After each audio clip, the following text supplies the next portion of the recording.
The UK and the US have threatened a serious response if it emerges Syria used chemical weapons last week. Prime Minister David Cameron and President Barack Obama spoke on the telephone for 40 minutes on Saturday. Both were gravely concerned by the increasing signs that this was an attack carried out by the Syrian regime, Mr. Cameron's office said. But intervention would have serious consequences and the US case was weak, the Syrian information minister warned. In an interview with Lebanese TV, Omran Zoabi said, "If the US leads a military intervention, this will have dangerous consequences. It will bring chaos and the region will burn." The Syrian government has denied any use of chemical weapons, blaming rebel fighters instead. State television reported on Saturday that soldiers had found chemical agents in tunnels used by the rebels to the east of Damascus. It broadcast images of gas masks and plastic containers, but nothing to support official statements that soldiers had suffered from cases of suffocation when rebels used poison gas as a last resort after government forces made big gains in the suburb of Jobar. Opposition activists accuse forces supporting President Bashar al-Assad of killing between 500 and more than 1,000 civilians in several suburbs east and west of capital in the early hours of Wednesday morning. They want the areas inspected by UN chemical weapons experts who are already in Damascus to investigate other suspected attacks. The UN's disarmament chief,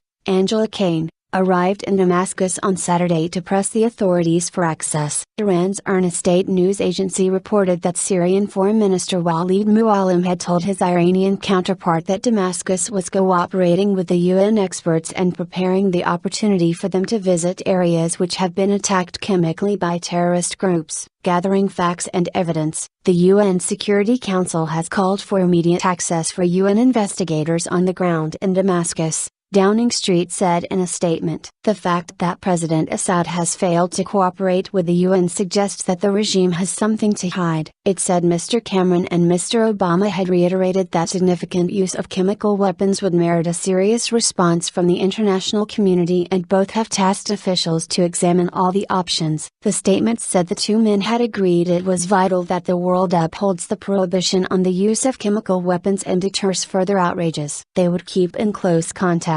It added. The U.S. President earlier convened his National Security Council to discuss options on Syria. U.S. Defense Secretary Chuck Hagel said the American military, which is repositioning naval forces in the Mediterranean, was ready to act. President Obama has asked the Defense Department to prepare options for all contingencies. "We have done that and we are prepared to exercise whatever option, if he decides to employ one of those options," he told reporters in Kuala Lumpur. BBC political correspondent Ian Watson said he understood that the serious response mentioned in the UK statement would not include boots on the ground. But a range of other options was not ruled out, he said, potentially including airstrikes. On Sunday, Iran's Deputy Armed Forces Chief, Masoud Jazari, warned the US against crossing the red line on Syria, saying it would have severe consequences. According to the Fars news agency, neurotoxic symptoms. The medical charity Médecins Sans Frontières, MSF, has said 3 hospitals it supports in the Damascus area had treated about 3,600 patients with neurotoxic symptoms early on Wednesday morning, of whom 355 have died. While MSF said it could not scientifically confirm the use of chemical weapons, staff at the hospitals described a large number of patients arriving in the space of less than 3 hours with symptoms including convulsions, dilated pupils and breathing problems. MSF Director of Operations Bart Janssens said the symptoms, as well as the massive influx of patients in a short period of time, strongly suggested mass exposure to a neurotoxic agent. The Syrian Observatory for Human Rights, a UK-based activist group, meanwhile said it had documented the deaths of 322 people, including 82 women and 54 children. On Sunday morning, several suburbs of Damascus reportedly came under heavy shell and mortar fire, as government forces continued their offensive on rebel strongholds. At least 114 people were killed across the country on Saturday,